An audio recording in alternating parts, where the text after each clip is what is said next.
মায়ের আলমারি খুলে আমার পছন্দ মতো শাড়ি এবং গয়না নিয়ে চলে এসেছি। কেন বলুন তো? কারণ আজ রয়েছে আমার এক বান্ধবীর বিয়ে। তো কিভাবে রেডি হলাম, কি করলাম সবকিছু আপনাদের সাথে একটা ছোট ব্লগের মাধ্যমে শেয়ার করব। আজকে আমি যে শাড়িটা পরেছি এটা আমার মায়ের ভীষণ পছন্দের একটা শাড়ি। এটা আমি মাকে বোনের রিসেপশনে পরার জন্য এনে দিয়েছিলাম। তবে আমারও কিন্তু খুবই পছন্দের এটা। এবং আজকের সাজটা জানো তো ভীষণই সিম্পল রাখার চেষ্টা করেছি।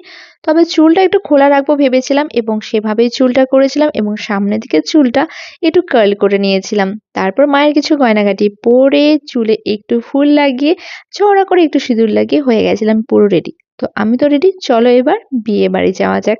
তো বিয়ে বাড়ি গিয়ে যেটা করলাম সবার প্রথমে গিয়ে কনের সাথে দেখা করলাম এবং সেখানে কিছু ফটোস ক্লিক করলাম, একটু ভিডিও নিলাম। তারপর নিজের কিছু আলাদা করে ভিডিও নিলাম।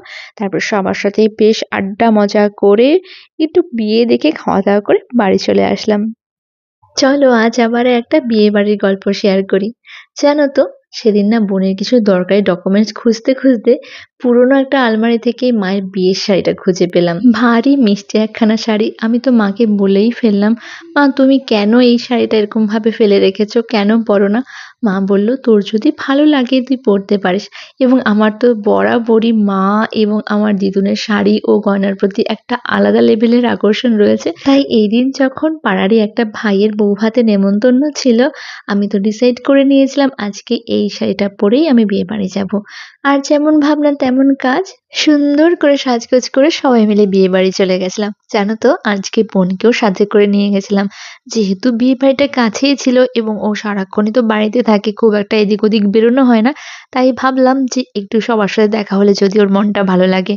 এবারে বিয়ে বাড়ি গিয়ে আগে নতুন বউয়ের সাথে দেখা করেছি, তারপর খাওয়া দাওয়া সেরে আমার বাবাকে ডেকে নিয়ে আসলাম, বললাম চলো আজকে তোমার একটু ভিডিও করব। বাবাও দেখলাম হাসি মুখে একদম রাজি হয়ে গেল। এইবারে নিজেও একটু ঢং করে ফটো এবং ভিডিও নিয়ে নিলাম। তারপর সবাই মিলে অনেক গল্প আড্ডা মজা করে ভালো বাড়ি চলে আসলাম। টাটা। আজ না বিয়ে বাড়ি গিয়ে রীতিমতো লজ্জায় পড়ে গেছিলাম। কি হয়েছিল জানো তো, আজ সোনাইয়ের টিচারের রিসেপশন ছিল। আমার দাদাই এবং সোনাইয়ের ইনভিটেশন ছিল। তো যথারীতি আমরা সন্ধেই চলে গেছিলাম। কিন্তু যখন নতুন বউয়ের সাথে দেখা করতে গেছি, হঠাৎই মনে পড়লো আমি তো গিফট আনতেই ভুলে গেছি।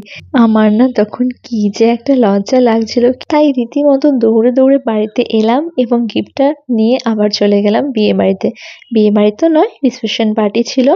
তো যাই হোক, এবারে গিয়ে সবার সাথে একটু দেখা করলাম, কথাবার্তা বললাম, তারপরে খেয়েছিলাম ফুচকা। ও হ্যাঁ, মাঝে দিয়ে আবার একটুখানি কফিও খেয়ে নিয়েছিলাম। তারপর একটু এদিক ওদিক ঘোরাফেরা করে খাওয়া দাওয়া সেরে চলে গেছিলাম বউয়ের ঘর দেখতে।